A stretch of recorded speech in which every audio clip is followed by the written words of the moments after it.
Okay, fine. You want me to start? Yeah. Okay. I just want to say, ladies, that tonight is my mother-in-law's yahrzeit. Remember the Grynhaus, yeah. So I'd just like to just give the share, Nishmas. Sorry, Yehudis was Chaim Zohar. And I'd share. If I had a bit more time, I'd tell you something about her. She was very nice, very special lady. Yeah. Okay. So the Sedra tells us, "V'hi chayesora mea shona v'eshim shona v'sheva shonim shnei chayesora." These were the years of Soroh. And the questions asked. Excuse me, should we ask if they can hear? Yes, please. Can you hear Rebbetzen Grynhaus? Yes. Maybe. Yes. Thank you. Yes, I'm here. Is that better? Yes, Thank you. Okay. And so the Pasuk is telling us that the life of Soroh was 120 years. These are the years of the life of Soroh. Why does the Pasuk go to repeat itself to say the years of the life of Soroh? So the Torah is hinting not only about the life of Soroh, but the quality of her life. Now, Rashi comments that all her years were years of goodness. In other words, Soroh's life was not only long, but it was a good life. It was good. It was a good life till the end. To grasp the magnitude of this statement, Rebbe Taube explains like this. Imagine one was given a stopwatch which would freeze time. In other words, every feeling or every emotion that you are experiencing at that particular moment would stay like that. Would stay like that. It would be an eternal state. In other words, it would stay like that forever. So he says, when you push the button, then that moment is frozen in time, and that's how it would stay. He contends that most people would never push that button because they're always thinking, well, maybe tomorrow will be better. Maybe I'll have more success the next day. Maybe things will change. How do I know that this is the best day of my life? Maybe there's going to be a better day. He says he contends that normally nobody would ever push that button. He said Soroh Imeinu would not have been one of them. She felt that every day of her life was good. Every day of her life was a good life. In other words, she would have been prepared to push that button on any day of her life. That's what Rashi maintains, that her life was every day was a good life. Every day to her was a good life. It was a good life. It was the best it could be. Now, this is even more remarkable when we consider what Soroh had been through in her life, because Soroh did not have an easy life. First of all, she was barren until her old age. So she didn't have her first child till she was 90, wasn't it? When she was 90. Then she had to deal with the ungrateful handmaid Hagar, who looked down upon her after she bore Avram a son. And then she had to deal with the mockery of Ishmael towards her own son Yitzchak later on when she was back. Twice in her life, she was abducted by the ruling monarch of various, from one time Paroi, and one time Elimelech. In other words, she didn't have, by any stretch of the imagination, she didn't have an easy life. And yet the Torah testifies that all the years of her life were equally and entirely good. So this raises a relevant question. What is a good life? Yeah, is it a life without stress, or a life with comfort or luxury? Because if we see how Soroh lived her life, it obviously all these things were not present all the time. She followed Avram out into the unknown, traveling in a state of some moving tent from one place to the other. Obviously, she didn't have a luxurious life. She didn't have an easy life. But nevertheless, the possible that when it says that Avram came to eulogize, thank you very much, thanks for the word, to eulogize Soroh and to cry for her. It says that he was crying not only for his personal loss, but his pain was based on the idea of what the world had lost without Soroh, what the world was lacking now that Soroh was no longer alive. Now, Soroh and Avram are held up as the epitome of a perfect harmonious marriage, right? Their interactions are an example for all future Jewish homes how an ideal marriage should be. And Chazal tell us that there were three distinctive features that were noted above the home. Somebody at the door, Sarah? Just close it. No, the outside door. Close the outer door. Three salient features that were testimony to the harmony that existed in the home of Soroh and Avram. First of all, we're told that the candles that Soroh lit on Friday evening, they burnt continuously until the following Friday, and then she lit the next ones. Secondly, there was a boch in her dough so that it stayed fresh and it lasted the whole week, right? That was the second one. And thirdly, there was a protective cloud which hovered over the tent. At all times, there was like a protective cloud that hovered over the tent. Now, if we move for roughly about 400 years later, to the time when the Jewish nation had received the Torah in the Midbar, in the Doha Midbar, and when we find that the Shekhinah of HaKadosh Baruch Hu resided in their midst in the form of the Mishkan, right? The Mishkan was built in the midst of the Doha Midbar, and in the center, all the encampment was around the Mishkan, and the Shekhinah of HaKadosh Baruch Hu rested in that Mishkan.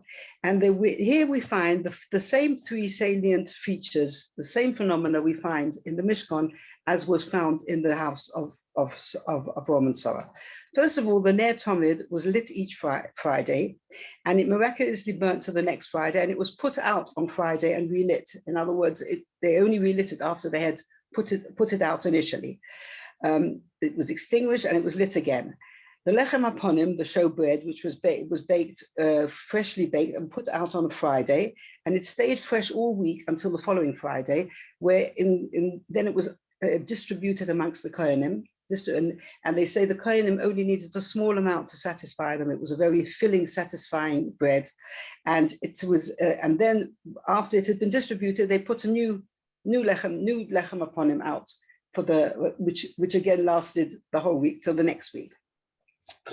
And then there was a cloud which hovered over the Mishkan to indicate that the Shekhinah was present. In other words, that cloud indicated that the Shekhinah was present in the Mishkan.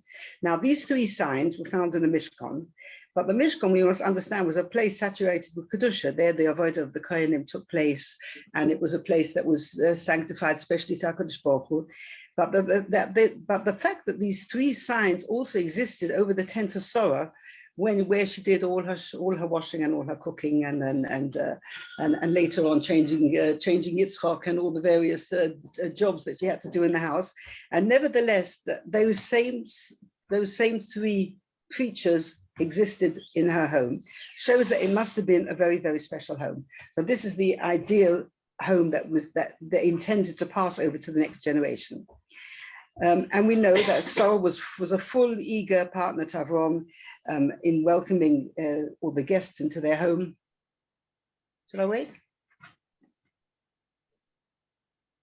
Hi, come in. Come and sit down. Hello, Naomi.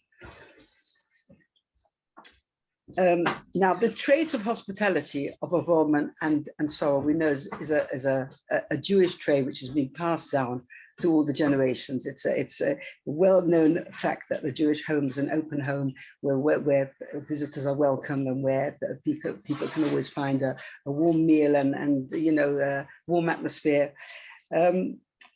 Most of us have read the book All for the Boss. I think we can all say, although it was printed a long, long time ago, but I think we've all read All for the Boss. Now, there's a very interesting part of this of All for the Boss, which I'd like to bring to your attention. Everybody knows the home of the Hermans in New York was one of Havmas Tzarchim. Everybody stayed in their house and everybody was welcome, whether they were notable people, whether they were shashivas or whether they were poor, indigent people, everybody was welcome there. Whenever he was in New York, the Rosh Hashiva of Hebron Rosh Hashiva of Mordechai Epstein used to stay there and eat all the meals there. And during one such visit, Rabbi Yaakov Yosef Herman consulted the Rosh Hashiva where to send his 17-year-old son. He only had one son, Nachum David. The others were all daughters. And he wanted to know where to send him to yeshiva when he'd finished school. But Moshe Mordechai suggested that he sent Nachum David to Eretz Yisrael, to his yeshiva in Hebron. Davy, as he was called, sailed off in 1925 to what was then Palestine, one of the few American boys to travel aboard to yeshiva in those days. One day, a year or so later, Rabbi Yosef Sim's wife, Adel, awoke in the middle of the night, shaking from a frightening dream she had had, and she was crying bitterly. She told her husband, "I dreamt I heard a heart-rending sobbing coming from a room. I opened the door and looked inside. It was a huge room empty except for a casket on the floor. Next to it sat a woman dressed in a long black dress with a black kerchief on her head, and she was the tallest person I had ever seen, and she was weeping uncontrollably. Suddenly, Adel continued, I heard a whisper in my ear. In the casket lies Avram Avinu, and sitting near him is Soroh Imenu, mourning his death. Her daughter Ruchama, who was sitting nearby, interjected, but Mama, I learned that Soroh died before Avram, and he mourned for his wife. Avram mourned for her when she died. Yes, answered Adel, but this is a dream, and this is how it happens in the dream. She said, and in my dream, I ran into the room and I cried, I will not leave this room until you promise me that my prayers have been answered. In my dream, Soroh Imenu grasped my hand and told me, you can go now, your prayers have been answered. And then I woke up, but the dream was so vivid, she said, that I couldn't stop weeping. Turning to her husband, Adel said, Nu Yankov Yosef, you're always so accurate interpreting dreams. What does my dream mean? Rabbi Yaakov Yosef sat for a while in thought, and finally he spoke up. Adel, it is a good dream. Whenever one sees Gedolim in a dream, it's a promising sign. That you saw Soroh Imenu is a great zechus. Your tefillahs, whatever they may have been surely have been answered. Adel relaxed, and she went to light the kitchen stove. A short while later, Rabbi Yosef Chaim said, Adel, I've been thinking about Nochem David recently. Since he's just turned 20, I think it's time for him to come home and find a suitable shidduch here in America. I don't understand, Adel responded. He's learning so well in Hebron. We hear such good reports, and he's so young. Surely he can wait a while before marriage. And it was you who sent him to Eretz Yisrael in the first place, although I was reluctant to send away my only son to the other side of the world. And when I said we have good yeshivas in America as well, but you insisted. Rabbi Yaakov Yosef answered, Chazal teach us, Shemoina Esrei L'chuppah, the right age to marry is 18, and Nochem David is already 20. I want him to come home. Rebbetzin Ber Lebovitz, the Kamenetz Rosh Hashiva, was staying at the Herman home at the time. So she said, let's ask his advice. Whatever he says, we will accept. Adel explained to the Rosh Hashiva how well Nochem David was learning in Hebron and why bring him home now. Rebbetzin David was silent for a while, and then he answered, your dream was a good one, but if your husband wants Nochem David home, I cannot disagree with him. He is such a tzaddik. Bring him home. Shortly afterwards, Davy received a letter from in the yeshiva with a steam ticket bringing him home, and he was most surprised. He showed the letter to the Rosh Hashiva, Moshe Mordechai Epstein, who told him, Nochem David, you must obey your father. So Nochem David returned. Shortly after this, on a Motzei Shabbos, a week after Tisha B'Av, the awful news arrived that the city of Hebron had been attacked by rioting Arabs on a Friday night, and 27 of the victims were bochurim of the Hebron yeshiva. Nochem David was in a state of shock, as he knew that several of his close friends were amongst the victims. He was devastated. That Sunday night, Yaakov Yosef and Adel, both tired and haggard, sat silently in their dining room. Rabbi Yaakov Yosef said quietly, Adel, do you remember the dream in which you saw Soroh Imenu and which prompted us to bring Nochem David home? Of course, said Adel, I've been thinking about it all day. Adel, said Rabbi Yaakov Yosef, we were on trial upstairs. Our son's life was at stake, because we were devoted followers of the mitzvahs of Avnos and Achem, which Avram Avinu and Soroh taught the world, they became our advocates and they pleaded on our defense. With such holy neshamas pleading our case, what could the boss do but acquit us? He said, and that's why our son's life was saved. So this shows us that the teaching of Soroh Imenu was passed on through the generations to our present day, even to our present day, and that the Jewish home is one where Avnos Achem is a way of life. Yet even in a perfect marriage, which Avram and Soroh apparently had, each person is entitled to their own opinion. In the Ksuva given at the chuppah, the couple are instructed to sustain each other and protect each other, but nowhere does it say they have to agree on every issue. And so it was with Avram and Soroh Imenu, who had the most idyllic marriage, but they nevertheless came to a disagreement when it came to the education of their son Yitzchak. And the Pasuk tells us, "V'teira Soroh es ben Hagar hamitzvus." Soroh saw that the son of her maidservant, her Egyptian maidservant, Asher Yodol Avram, which she had born to Avram, Mitzachek, was making fun. V'tomer Avram, and she said to Avram, "Gorei she'imo hazois ve'esponeha." Send out this maidservant and her son. Ki lo yirosh ben ha'imo hazois in b'ni in Yitzchak. I don't want him to inherit together with my son Yitzchak. And it says, "Vayah hadova ma'od be'enei Avraham." The matter was very bad in the eyes of Avraham. In other words, he didn't agree on this. On the matter, he was greatly distressed on this matter regarding his son.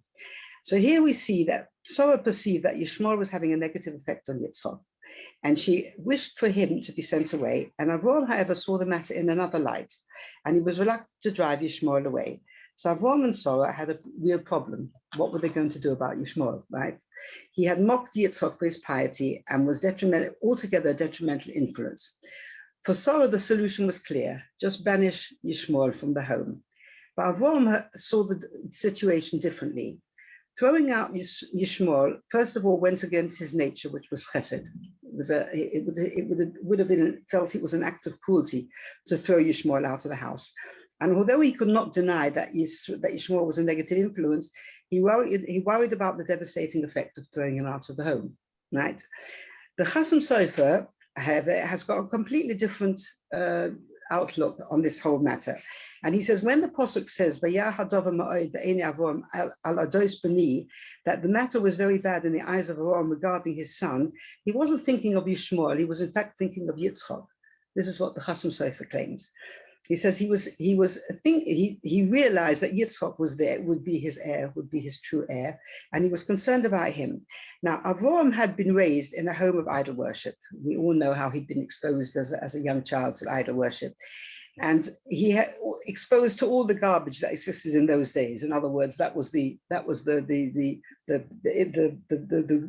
streets were full of avodah zarah, and yet he had groomed himself into a holy person, a true Baal Tshuva. This is what he hoped for Yitzchak.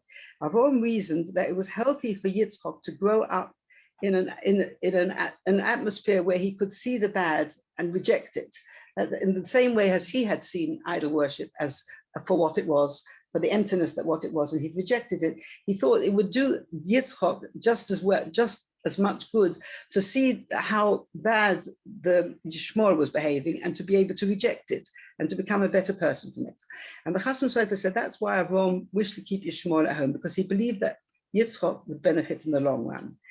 And we see, Tucker, that his grandson Yaakov went into the home of Lavan, and he said afterwards, "Im Lavan garti v'tariag mitzvah shamati." I lived in the house of Lavan, and yet I came out untainted by the influence of Lavan. So that was his wish, that Yitzchak would see the bad that was being produced by Yishmael, and he would reject it. Yeah. It's also been said, I don't know by whom, that when Avraham was looking for shidduch for Yitzchak, he could have taken from among the people who he and Soroh had That's right, yeah. What were called from Yeah. at this time. He could have taken one of their daughters. Surely that would have been more suitable, Right, than taking this 3-year-old who only experienced a life in an in an idolatrous idol- home. She didn't know anything better than that, Right. as far as anybody knew. So the same thing is said about that Avraham knew would be important for his children, his grandchildren, great-grandchildren, and for the people that would come after, that to have they should experience. have experience of having been in a place in Longgarty, Yeah. basically, And and managed to be the person to raise she above was. it. She was a very great person. Yeah, to raise And above even it. those 3 years, Yeah. she was obviously an outstanding Yeah. person, and that she managed, in spite of that, To raise herself to above raise it. herself above Yeah, that. yeah. And that was the same The thing. same idea, yes, as the Chasam Sofer Aren't the says. risks? Hmm? Aren't the risks enormous? How do you know that somebody's going to come? Yeah. Yes, the risks are enormous. Yes. But Soroh disagreed. Soroh mainly disagreed. She said philosophically Aaron's argument was correct, but women have got a certain intuition, a bina yasera, right? A certain intuition and an extra measure of understanding. And Soroh's bina yasera was telling her that to banish Yishmael from the house was the right thing to do. And the matter was finally decided by Kodesh Baruch Hu, who told Avraham, whatever Soroh tells you, listen to her voice. So she's on the right track, and that Yishmael should be thrown out. So we learn from this an important principle in Chinuch, that there's no room for Yishmael in the Jewish home. There's no room, that they can see how the rest of the world lives and that they live on a better standard is fine. But within their own home, within their own home should be as much as possible a shelter, a haven from the outside world. It should be as much as possible a haven for that. What are you saying? Hmm? What are you saying? I'm not understanding totally. You're not saying about children who got a bit off the terrace. That's I'm just concentrating. that Avram said that he should stay. Yeah. He should stay, but Soroh said no. It should within the house, within our own house, within our own home. The influence has to be what the influence of the street is one thing, but within our own home, it should be a haven of kedusha. He shouldn't have it in his own home to be able to see in Rebbe Victor Miller. It has a similar theme on television, but television is a bit out these days, you know. But in his time, he was always saying, you know, that to have television in your home is like having a sewer through your dining room, you know, with all the you know, all the bad of all the schmutz of the world coming into your home, and it should be kept out. I want to tell you a story that happened. This story probably about 100 years ago.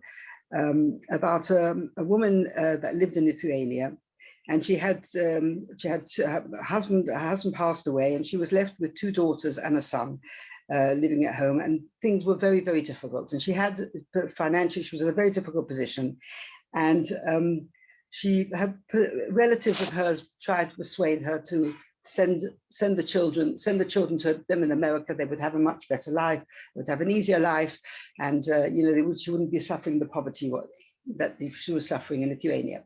In the end, after much deliberation, she decided to send her 2 daughters to stay with relatives in America. But David Yitzchok, her son, he was in yeshiva there, and she didn't want to take him away. She didn't want to send him to America. And she said she'll stay with him in Lithuania. And the 2 daughters can go and stay with the relatives in America. Anyway, shortly afterwards, she got a letter. Dearest mother, we are Baruch Hashem well. Life here in America is much easier than back home. Even though the work in the clothing shop is very hard, it's so interesting to learn a new language and meet new people. And they carried on in that similar vein.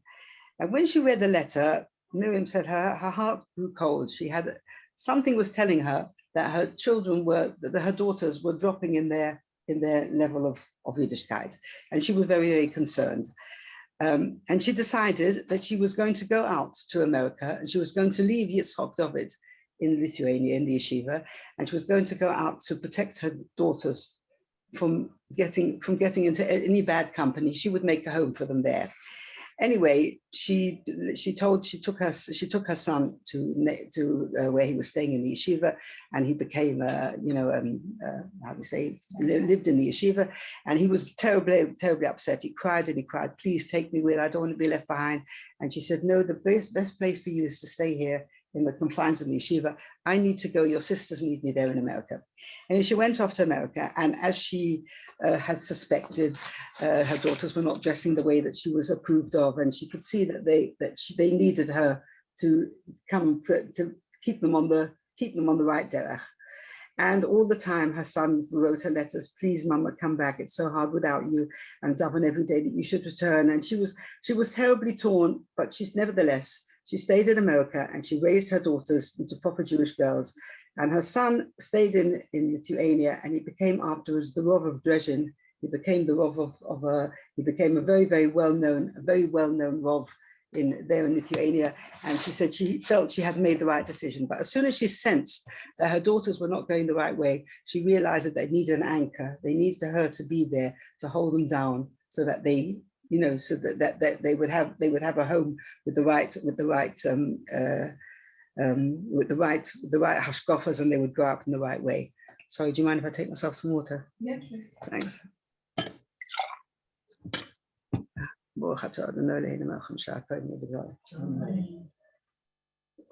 Now, we've just spoken about Hagar and Ishmael, right? And the fact that HaKadosh Baruch Hu agreed that she rejected Ishmael. But in actual fact, Soroh Imenu had come into conflict with Hagar before Yishmael was born. And again, HaKadosh Baruch Hu had concurred with Soroh Imenu's opinion.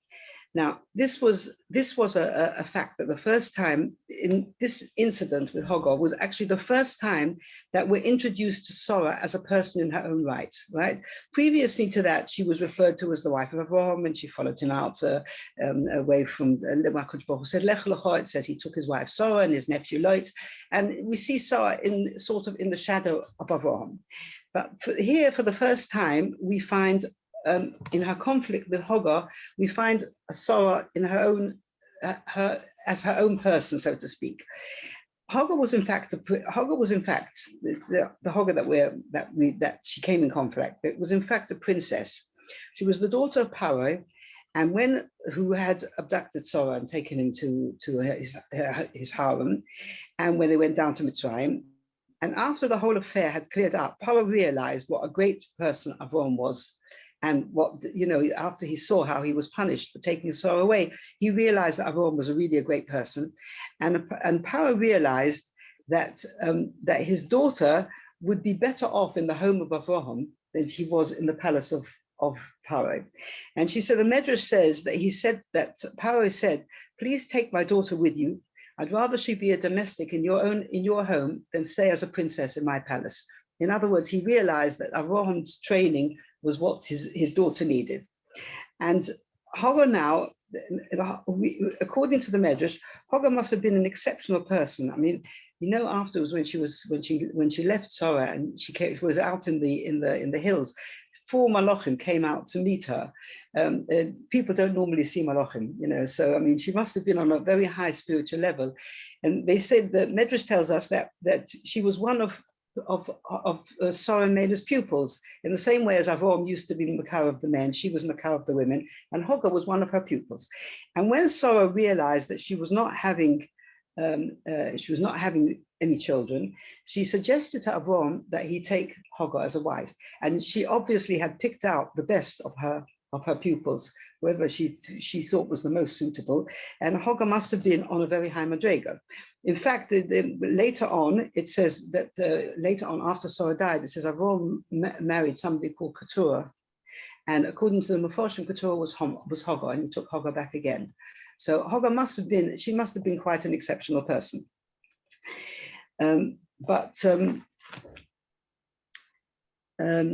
So she suggested to Avram that Avram take Hagar as a wife, and not as a concubine. In other words, she should have the rights of a proper wife, with a ksuva, with a financial stability, and Avram agreed to take her. It was not Avram's choice. It was Soroh that pushed him into this decision, because she realized she wasn't having any children.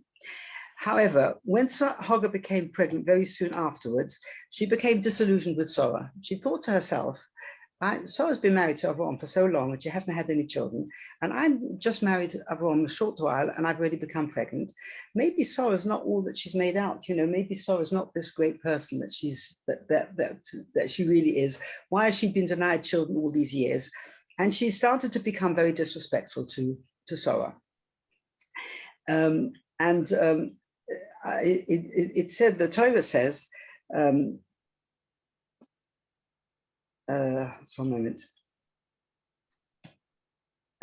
So the Medrash explains like this, that the Medrash explains that Hagar was totally mistaken, because she could be compared to a field where thorns and thistles grow at great speed, but a cultured plant takes time to grow to maturity and needs to be properly cared for.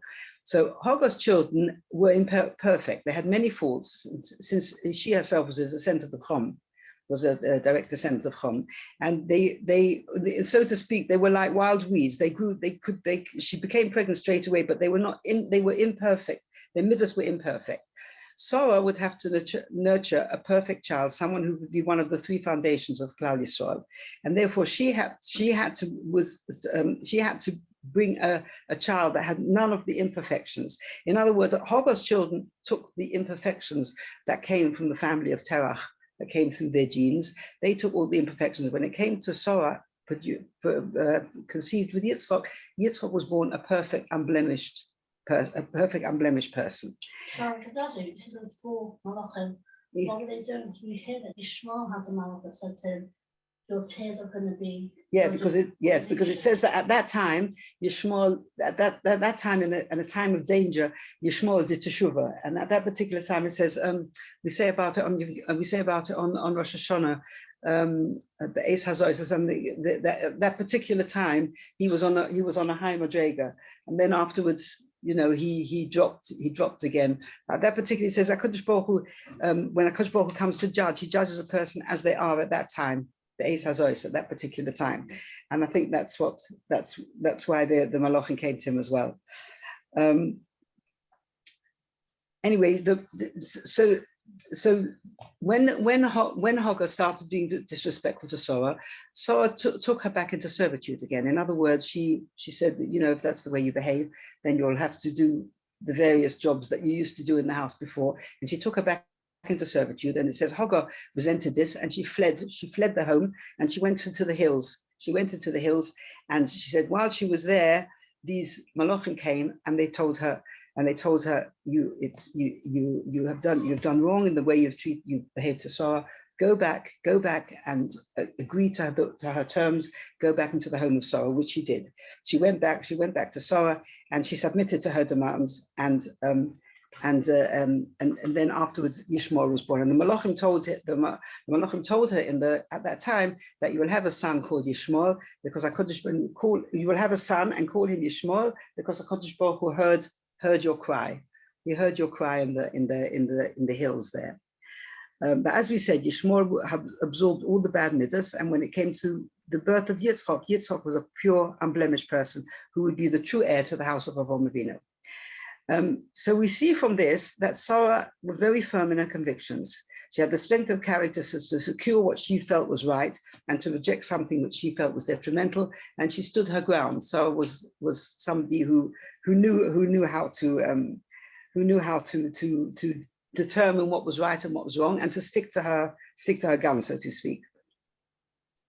Now then later on we learned about the commandment from HaKadosh Baruch Hu that Avraham at the age of 99 should circumcise himself and all his household.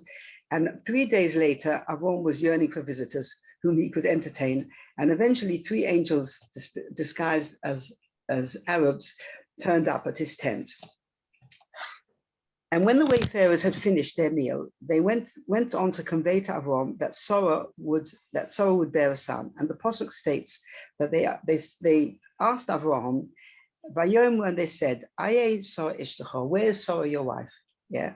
And the Mefarshim say, Avraham answered, she's in her tent. And Rashi says, this is to emphasize the modesty of Soroh and to make her beloved in her husband's eyes. For obviously the Malachim knew they were Malachim, they knew where Soroh was. But they only asked the question in order that Avraham should say that she's in the tent and realize how modest he was.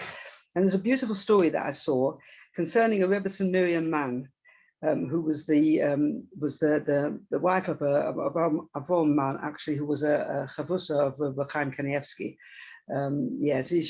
He died not so long ago, but she died a few years back. They lived in Bnei Brak.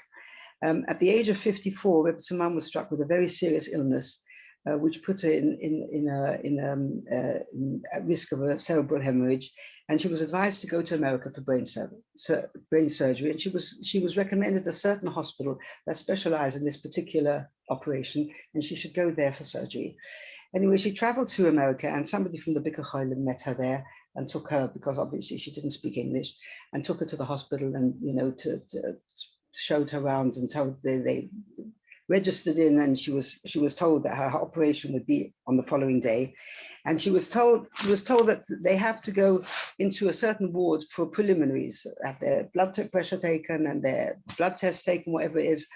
And when they came along, she stood at the door of this room, and she realized that it was a one big room with sections, and there were men and women all being treated there with their blood pressures and their blood tests and what have you.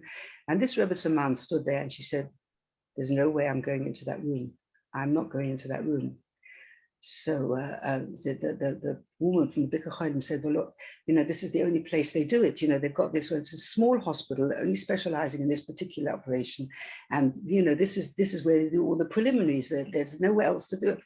And a nurse comes along and she says, what's going on here? What's all this fuss? And the American woman explained to her, you know, this Rebbetzen comes from Israel, and she really doesn't want to go into a room where there's men and women, you know, being treated together. She said she refuses to go in. So the nurse said, but this is ridiculous. I mean, she's due to have the operation in the morning, and she has to have these preliminaries done. I mean, you know, there's nowhere else to do it. Please try and persuade her, because, you know, otherwise she's going to miss her slot.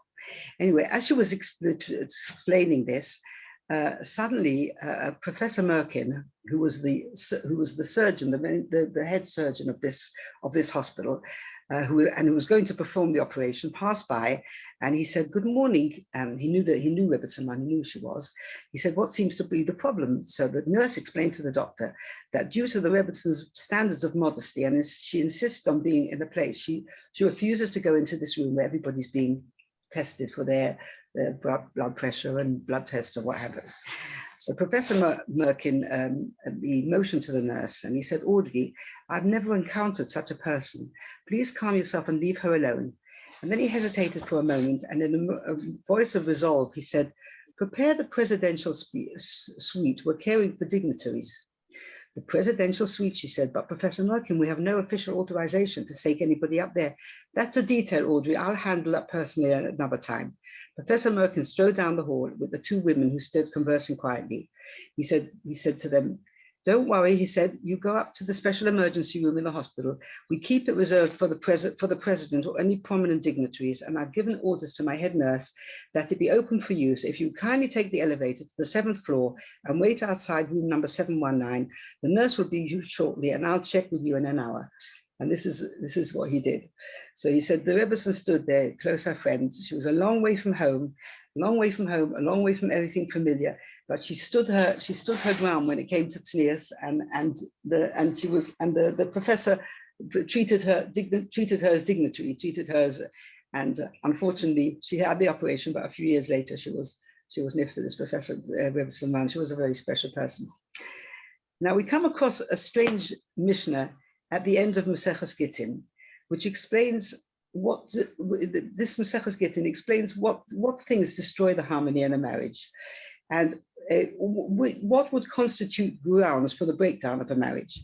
And Beis Shammai comes along and he says the only suitable grounds for divorce is infidelity of one partner or the other. In other words, if a case of adultery. Then comes along Beis Hillel. Beis Hillel goes on to say, even if she burns his food, this Beis Hillel's opinion is even if she burns his food, it's grounds for divorce. And then comes along Rabbi Akiva, and Rabbi Akiva says even if he finds somebody nicer than her. Now all this sounds very, very strange. It's a strange mission altogether. Yeah.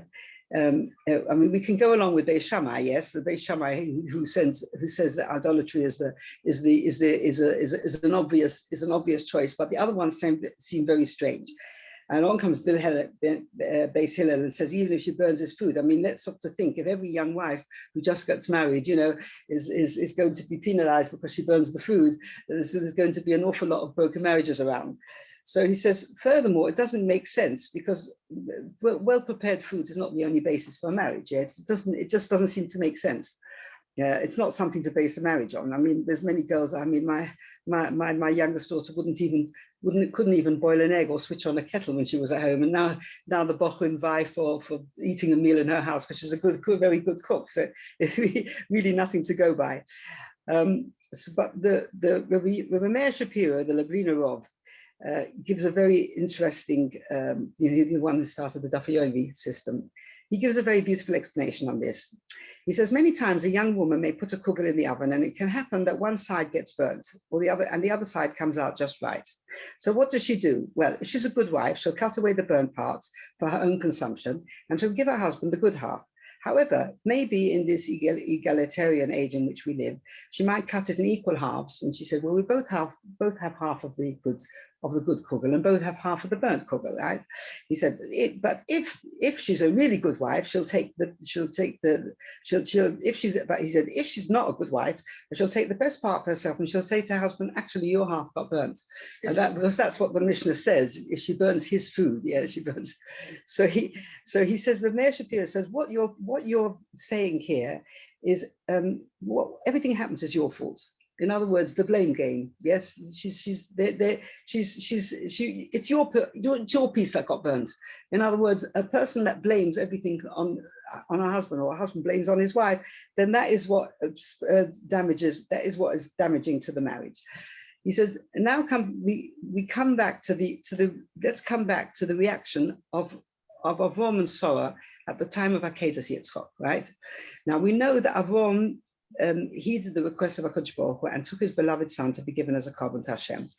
And when HaKadosh Baruch Hu perceived Avram's willingness to carry out what he did, HaKadosh Baruch Hu told him, the Medrash tells us, that HaKadosh Baruch Hu told him, and it says in the Pasuk, HaKadosh Baruch Hu told him to stay his hand and not to touch the boy, not to touch the. And the Medrash tells us that Avram was concerned as why HaKadosh Baruch Hu didn't allow him to sacrifice Yitzchak, and he said, because HaKadosh Baruch Hu promised me a nation that would be founded on Yitzchak, and because I have been negligent in finding him the right wife, and he hasn't got any offspring, therefore I wasn't able to bring Yitzchak as a korban. If Yitzchak would have been married and he would have had children, then maybe HaKadosh Baruch Hu would have accepted my willingness to sacrifice my son to him. He said, and Avram made an immediate plan to send Eliezer to find a suitable wife for Yitzchak. But the initial blame for the oversight he took upon himself, because he hadn't found a wife for Yitzchak and enabled him to have offspring. The Pasuk tells us that when Soroh Imenu died, Rashi tells us that the death of Soroh is placed next to the binding of Yitzchak, and the news that her son had nearly been slaughtered and her soul fled from her and she died, right? And the Mefarshim explain it in two ways. Either it was the shock that she nearly lost her precious son, or some of the Mefarshim say that Soroh died when she heard that her son was about to be given as a korban to Hashem and was rejected. In other words, Soroh felt that maybe she hadn't brought up Yitzchak.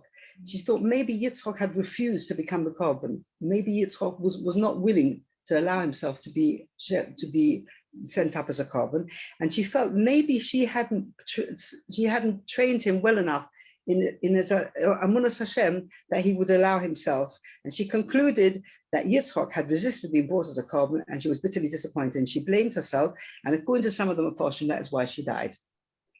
So we see here that we have Avram and Soroh both shouldering the blame for the fact that Yitzchak was not accepted as a korban. In other words, just the opposite of blaming each other, each one accepted the blame individually for the fact that Yitzchak hadn't been accepted as a korban. So we see that in their marriage, they always took the blame on themselves and not on each other. Now we come to the opinion of Rabbi Akiva. And what did Rabbi Akiva mean by saying that it's grounds for the breakdown if he finds somebody nicer than her? He said, and Rabbi Shapiro says, what he meant to say was that if a couple are happily married, they don't go around comparing their spouse to anybody else.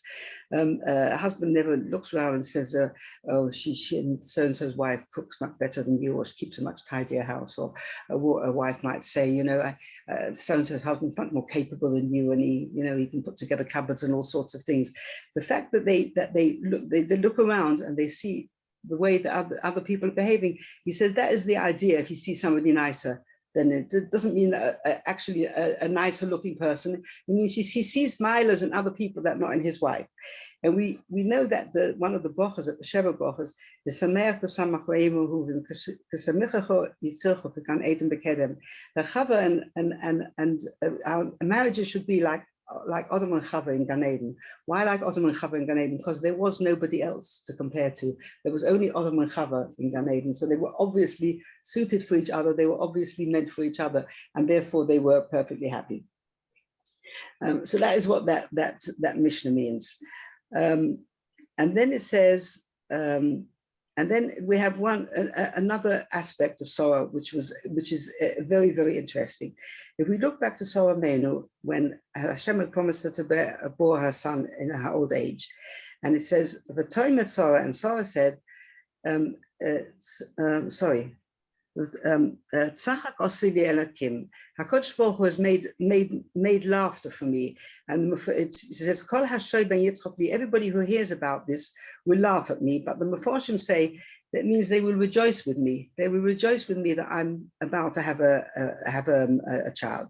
And the Medrash explains that when Soroh bore Yitzchak, many other barren women also bore children at the time, and many sick people were healed, and many prayers were answered, and there was a great joy in the world. And any woman who was unable to feed her baby was able to bring the baby to Soroh. Soroh was able to feed these babies. And we know that in those days there was no formula. So if a woman couldn't feed her baby, very often that baby was destined not to live if the woman couldn't feed her baby. So Rashi explains that Soroh's joy would not have been complete if other people were still suffering. And therefore, HaKadosh Baruch Hu made it that other barren women also had children. People that were ill also became well, in order that Soroh's happiness should be complete. And that was what Soroh was. She would only be happy if everybody else had the same good fortune as her.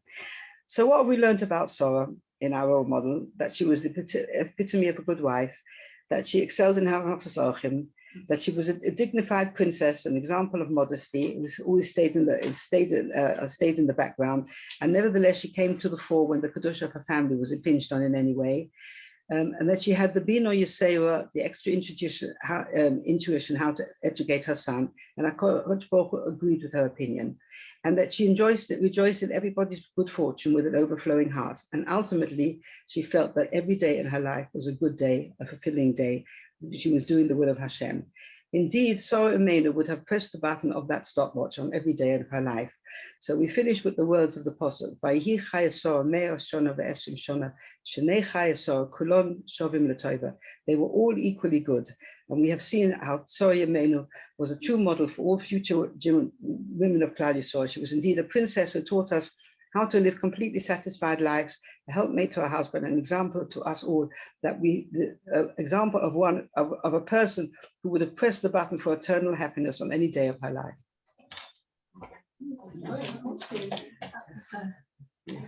Beautiful share. Thank you. Has anybody got any? Always understood that. Sorry, someone's trying to say something. Sorry, what were you saying? I thought Rashi meant that Kulam Shalom will say that Hashem side would have the as well. As well. As well. Difference. Yes, I think the posuk of the Torah means in Hashem's eyes, but Rashi says that Soroh felt that all her days were equally good. Yeah. At what stage did everyone in Soroh realize they were entertaining anything? I don't know. I don't know if they did. Oh yes, when they yes, no. So I think at that stage, and he also told him that Sodom was going to be destroyed. They also told him that at that stage they must have realized that they were malachim from Hashem. Because why were they bringing these messages to them? And when they approached Avram and they came in, it said he saw them as Arabs and he made them wash their feet and treated them as Arabs. But when they brought these messages to him, and each one of three malachim, each came with a different message. So he must have realized at that stage that they were malachim. No. Yeah. Yeah. In fact, in the Haftorah of Vayera, when the Shanama said when she asked Eliyahu Hanavi she asked Elisha to promise her a child. She said this time he said, "Promise me that I'll have a child." He said the malachim that came to Avram could say this time next year because they were malachim. They could come next year. He said, "I can't say that when I come next year because I don't know if I'll be alive." So it's at that stage they must have realized they were malachim. I have the memory of saying when they saw that they gave them all the food and they didn't eat it. Is that what it says? It's not in Rashi. I can't remember. It's not in Rashi. Yeah. No, we told them Seder night when this happened. And they were given food, yeah. So it could be that.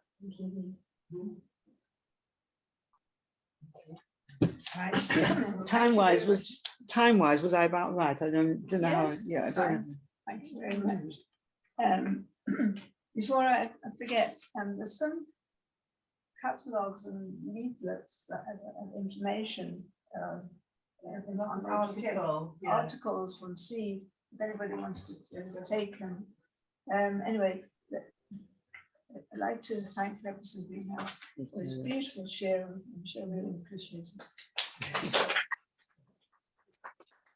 it.